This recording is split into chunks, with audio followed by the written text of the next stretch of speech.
एक योगी के विचार। एक योगी जिनके काफ़ी शिष्य बम्बई आदि में थे, कर्नेलगंज वाले मकान में पधारे। श्रीमान चचा जी को देखते ही साष्टांग दंडवत किया और 15-20 दिन आपकी सेवा में रहे। उन्होंने मुझसे फरमाया कि मैं हिंदुस्तान भर में गुरु की तलाश में घूमा और हिमालय व तिब्बत भी गया, लेकिन मुझको 2 ही महात्मा समझ में आए जहाँ यह विद्या पाई। एक तो महात्मा अरविंद, लेकिन वहाँ उनका दर्शन दुर्लभ है और बातचीत तो हो नहीं सकती, और यहाँ हर वक्त मिलना, खूब बातचीत का अवसर है। यह विद्या अब प्रायः लुप्त सी हो रही है। इन महात्मा जी श्रीमान चचा जी को धन्य है कि उसको इस उदारता और सरल और सुगम तरीके से बिना किसी कैद बंद के सभी को समान रूप से हर समय बतलाते हैं और उल्टी सेवा अपने शिष्यों की करते हैं। गुरु नवे जो शिष्य को साध कहावे सोय। गुरु नवे जो शिष्य को साध कहावे सोय। चलते समय इतनी ज़्यादा श्रद्धा व प्रेम उनको श्रीमान चचा जी से था कि उन्होंने मुझको रुपया दिया कि महाराज जी के पूजन के लिए सामग्री ला दीजिए, पूजन करूँगा। मैंने उनको रुपया वापस करके कहा कि यहाँ पूजन आदि कुछ नहीं होता, यहाँ तो समानता का व्यवहार है, गुरु चेला का भाव यहाँ नहीं है। एक पंजाबी सन्यासी के उद्गार। एक पंजाबी ओवरसियर थे जो चुन्नीगंज में रहते थे। कर्नेलगंज वाले मकान में श्रीमान पूज्य चचा जी के पास आया करते थे और बड़ी श्रद्धा व अपूर्व विश्वास रखते थे। उन्होंने यह बतलाया कि मैं जहाँ कहीं भी बदल कर जाता हूँ, वहाँ गुरु की बताई हुई क्रिया से पहले यह मालूम करने की कोशिश करता हूँ कि इस बस्ती का मालिक और सबसे बड़ा महात्मा कौन है, और उनसे मिलता हूँ। मेरठ में गया तो वहाँ गुमनाम मुसलमान फ़कीर मालूम हुए, उनसे मिला। यहाँ मैंने यह मालूम किया कि श्रीमान जी हैं, तो आपसे मिलने आया हूँ और इनको इतना महान पाता हूँ कि मेरे जो शिष्य हैं उनको भी मैंने आपके ही चरणों में हाजिर होने को कह रखा है। उनके पंजाबी सन्यासी गुरु उनके यहाँ आए तो वह श्रीमान चचा जी को अपने यहाँ ले गए। उन गुरु जी ने श्रीमान चचा जी को देखते ही मालूम कर लिया कि बहुत बड़े संत हैं और खड़े होकर आदर किया और श्रीमान चचा जी के पैर छुए। श्रीमान चचा जी ने बहुत कुछ कहा कि महाराज आप सन्यासी हैं और मैं गृहस्थ, यह आपको शोभा नहीं देता। उन गुरु ने कहा, मैं जानता हूँ कि आप क्या हैं, गृहस्थ होने से क्या होता है, और ओवरसियर साहब को हिदायत कर गए कि इनकी गुरुवत सेवा करना और यह विद्या इनसे सीखना। उस रोज से ओवरसियर साहब शिष्य भाव से आने लगे।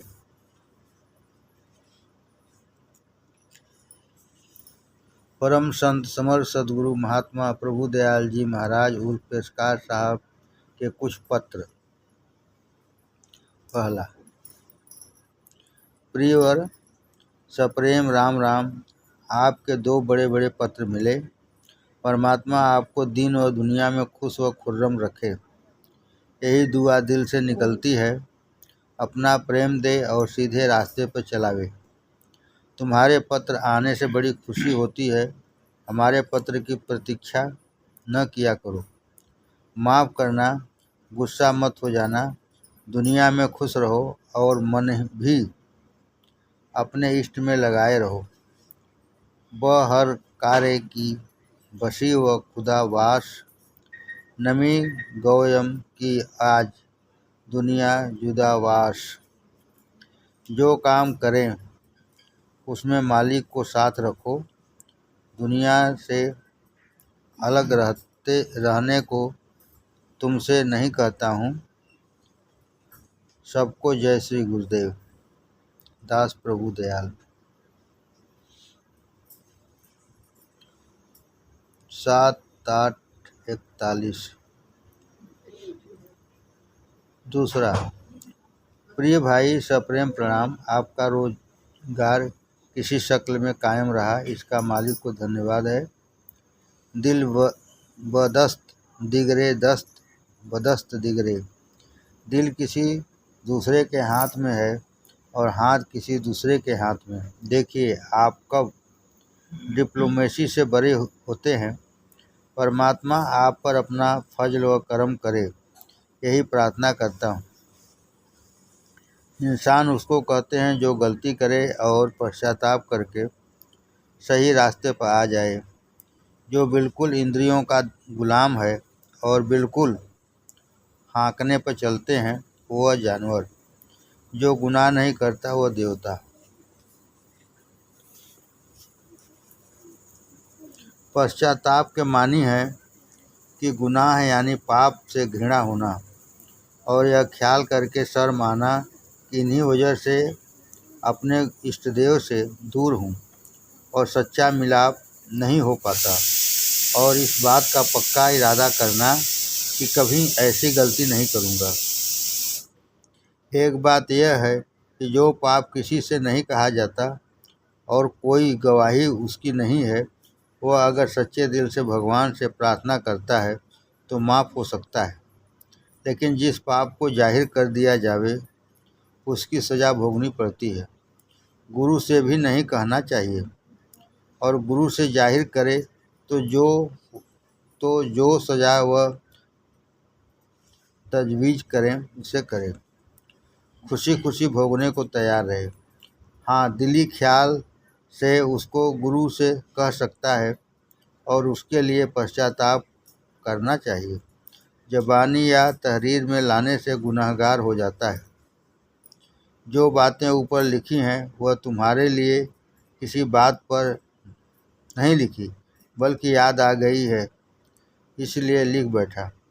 शायद किसी वक्त काम आवे।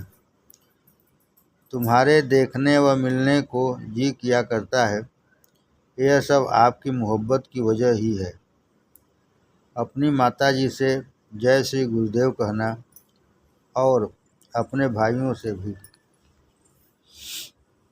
18/11/41। दास प्रभु दयाल।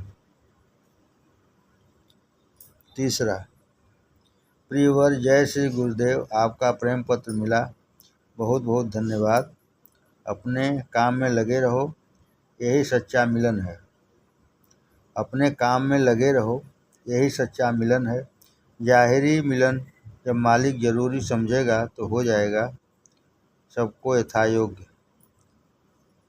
15/9/42। दास प्रभु दयाल।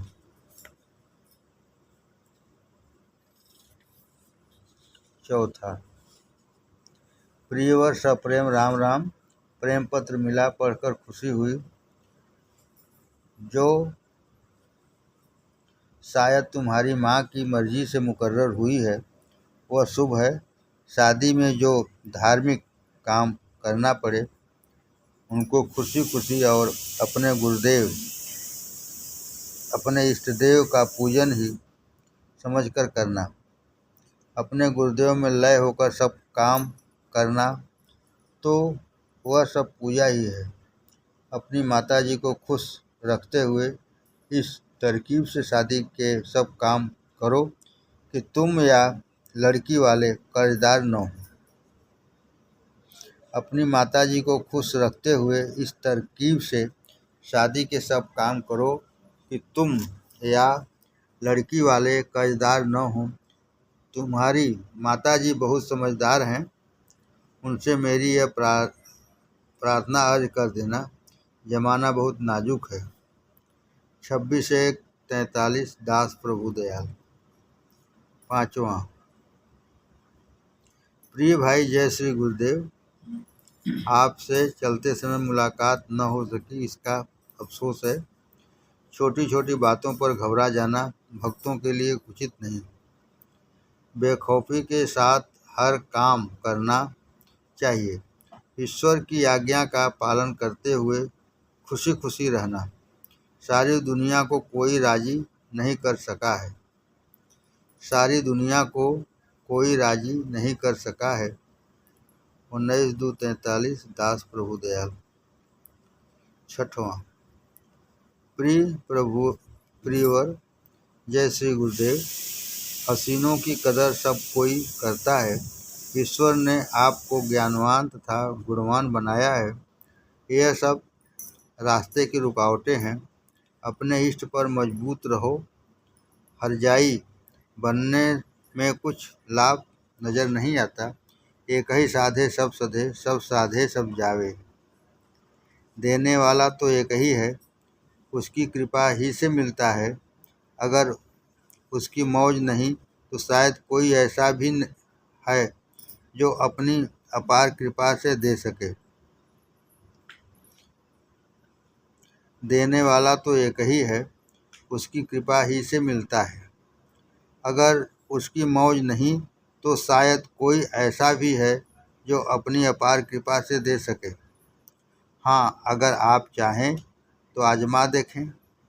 अगर नापाकी न हो तो बिना नहाए लेकिन धोती बदल कर पूजा कर सकते हो। करना वरना बशरत तंदुरुस्ती, नहाना व बदन पोंछ लेना जरूरी है। अगर नापाकी न हो तो बिना नहाए लेकिन धोती बदल कर पूजा कर सकते हो, वरना वसरत तंदुरुस्ती, नहाना व बदन पोंछ लेना जरूरी है। 11/6/43 दास प्रभु दयाल। 7वां। प्रिय भाई जय श्री गुरुदेव, ईश्वर आपको अपनी सच्ची भक्ति दे और दुनिया व दीन में खुश रखे। प्रेम का रंग फीका न पड़े, वरना कुफरान नियामत हो जाए। कुफरान नियामत के मानी है कि भगवान ने कृपा करके जो नियामतें दी हैं उनका जायज़ इस्तेमाल करे और उसका धन्यवाद करता रहे।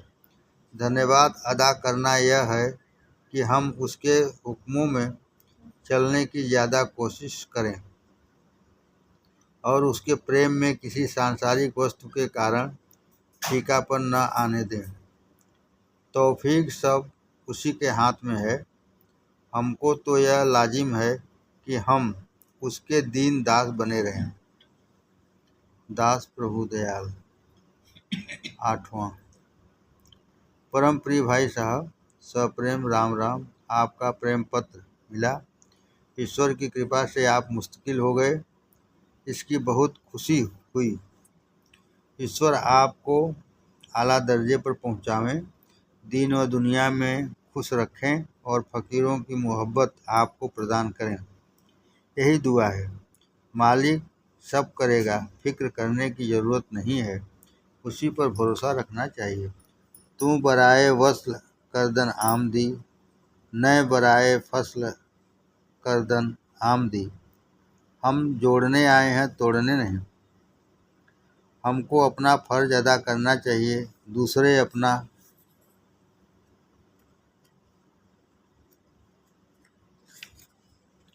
फ़र्ज अदा करते हैं या नहीं, इसकी जिम्मेदारी उन पर है, हम पर नहीं। यह 2 सुनहरे सिद्धांत हैं जिनको हमारे गुरुदेव ने अपने ज़िंदगी भर अमल करके दिखलाया, और जो कोई भी उन पर अमल करेगा आदर्श पुरुष बन जाएगा। उन्हीं का सहारा लेकर आइए हम आप भी अपने जीवन को इन्हीं सिद्धांत के अनुसार बनाने का प्रयत्न करें। 24/5/43 दास प्रभु दयाल। 9वां। परम प्रिय भाई साहब, जय श्री गुरुदेव। आपका पत्र मिला, हालत मालूम हुई। इंसान की हालत हमेशा एक सी नहीं रहती, कभी खुश कभी नाखुश। महात्माओं को भी कब्ज व वसत लगा रहता है। पूजा से दिल उचाट हो जाना, ख्यालात की भरमार और परेशानियों की जमघट वगैरह को कब्ज कहते हैं। महात्माओं को भी कब्ज व वसत लगा रहता है। पूजा में से दिल उचाट हो जाना, ख्यालात की भरमार और परेशानियों का जमघट वगैरह को कब्ज कहते हैं। जिस तरह पेट खराब हो जाने पर कब्ज हो जाता है, भूख नहीं लगती, खाने की तबीयत नहीं होती, उसी तरह मन के खराब हो जाने से आध्यात्मिक कब्ज हो जाता है। जिस तरह पेट खराब हो जाने पर कब्ज हो जाता है, भूख नहीं लगती, खाने की तबीयत नहीं होती, उसी तरह मन के खराब हो जाने से आध्यात्मिक कब्ज हो जाता है। जिस तरह ज़्यादा खाने से या खराब चीज़ों के खाने से पेट में कब्ज हो जाता है, उसी तरह से आध्यात्मिक अभ्यास ज़्यादा करने से या किसी पाप कर्म या कुसंग से, अपवित्र प्रयोजन से या किसी गैर आदमी के यहाँ जो अपना हम ख्याल न हो, उसके यहाँ नापाक ख्यालात में बना हुआ भोजन और अपवित्र धान्य के खाने से या नशा वगैरह पीने वाले आदमी के संसर्ग से ऐसी हालत हो सकती है।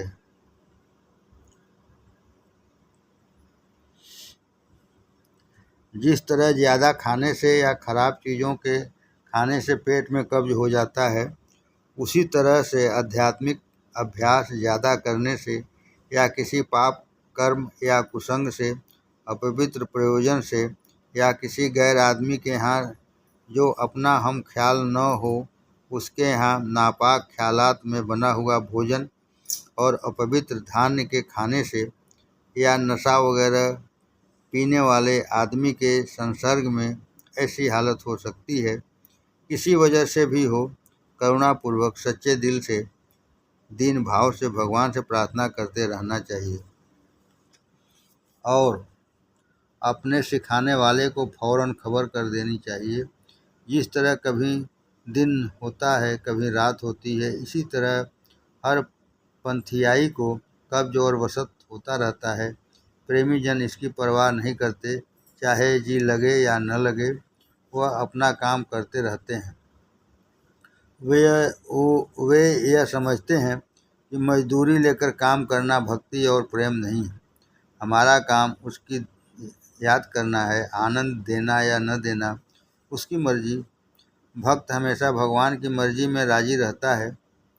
वह समझता है कि मालिक सर्वसमर्थ है, बड़ा दयालु कृपालु है, सब कुछ जानता है, इसीलिए जो कुछ भी करेगा उसमें हमारे भले के सिवाय कुछ हो ही नहीं सकता। हाँ, यह और बात है कि हमारी नाचीज बुद्धि समझ पावे या न समझ पाए, बहरहाल यह अच्छा करता है। बहरहाल वह अच्छा करता है। हमारा फर्ज बस इतना ही है कि हम उसका सहारा लेते हुए अपने कर्तव्य का पालन ठीक ठीक करते चलें। कोई है सोई जो राम रचि राखा। जब ऐसी बात है तो आगे पीछे की बातों को सोचकर क्यों परेशान हो। भय या घबराने और परेशान होने से ही छुटकारा नहीं मिलता। कायर की तरह सोचना और करना प्रभु के प्यारों को शोभा नहीं देता। शेरों की तरह रहो और सोचो तुम शेर हो। शेर की तौर पर अपनी पूजा का विधान भी किस तरह, किस वक्त पर, क्या क्या और किस तरह से पूजा करते हो लिखा कीजिए। जो शंकाएं या दिक्कतें पूजा में मालूम हो, उनको भी लिखते रहा करो। दिल से मिलने की अभिलाषा होना भी प्रेम की पहचान है, लेकिन ऐसी उत्कट इच्छा दूर कर रहने वालों को होती है।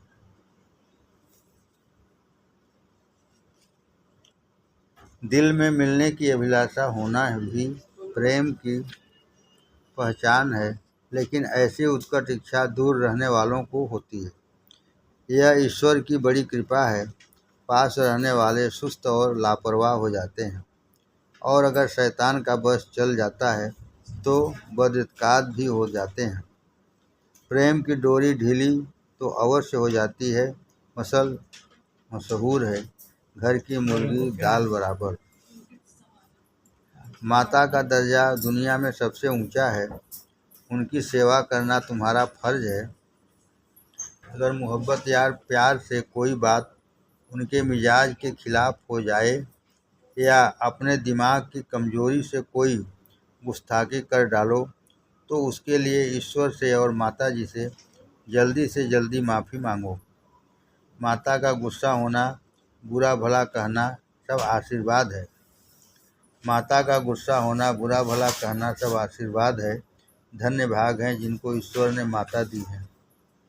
जब कोई दुनियावी मुसीबत और परेशानी हो तो ईश्वर की तरफ से उसका नेक और सच्चा इनाम मिलेगा, ऐसा ख्याल करो।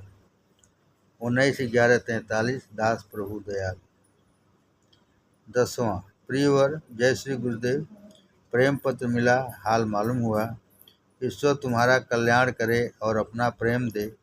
जो राम का नाम लेता है और राम का हो गया है, उसको किसी बात का डर नहीं होना चाहिए। जो राम का नाम लेता है और राम का हो गया है, उसको किसी बात का डर नहीं होना चाहिए और न परेशानी।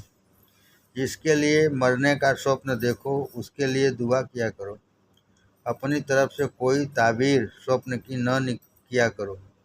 स्वप्न की ताबीर और होती है, हर किसी से कहना भी नहीं चाहिए। 1/4/44 दास प्रभु दयाल। 11वां। प्रियवर, जय श्री गुरुदेव। ईश्वर तुमको दीन व दुनिया में खुश रखे, वो अपना प्रेम दे। भाई साहब, दुनिया के यही मज़े हैं। वह भी देखा, यह भी देखा। भगवान की मर्जी में राजी रहना ही सबसे बड़ी पूजा मालिक की है। भगवान की मर्जी में राजी रहना ही सबसे बड़ी पूजा मालिक की है। जिसको सचमुच आ गया वह मुक्त हो गया। अपने मालिक पर ऐसा भरोसा रखो जैसे छोटा बच्चा अपनी माँ पर। जो इच्छा करियो मन माही, राम कृपा कुछ दुर्लभ नहीं। ईश्वर और गुरुजनों की कृपा से सब आसान हो जाता है। हिम्मत चाहिए कुशलता का हाल लिखना। 14/10/45 दास प्रभु दयाल। 12वां। प्रियवर, जय श्री गुरुदेव। प्रेम पत्र मिला, दिल को बड़ा हर्ष हुआ। पूजा अपने वक्त से कर लो, जी लगे या न लगे। जब जी लगे तब नाम जपते रहो, और जब न लगे तो गिड़गिड़ा कर रो कर उससे प्रार्थना करते रहो कि भगवान हमारे पापों को क्षमा करो और हमें अपना प्रेम दो। मिलने का इरादा करना मोहब्बत की पहचान है। ईश्वर ने कृपा की तो दिसंबर में मैं खुद ही आऊँगा। जिस हालत में भगवान रखे और जो काम दे उसी में मगन रहना प्रेमी का काम है। भगवान से प्रार्थना करते रहो, कोई न कोई रास्ता तुम्हारी बेहतरी का अवश्य निकालेगा। दास प्रभु दयाल। ओम सम। ईश्वर प्राप्ति का एक यही जरिया। जिक्र खफी का जाप किया करें। नाजिन्स गैर आदमी और गैर सोहबत के नक्शों से दिल को साफ रखें। परमात्मा के सिवाय किसी की तरफ तवज्जो न करें। एक सुई और एकाग्रता के साथ दिल हाजिर रखने की तरफ पक्का इरादा करें। सत और मालिक की तरफ उनसियत और लगाव हासिल करें। अपने आप को मेट कर उसी में महव और लय हो जाएं। इसी काम में अपने आप को मेट दें। सबसे ज़्यादा नज़दीक रास्ता और असल पद तक पहुँचने का यकीनी जरिया है। परम संत समर्थ सतगुरु महात्मा रामचंद्र जी महाराज उर्फ श्री लाला जी साहब। समाप्त।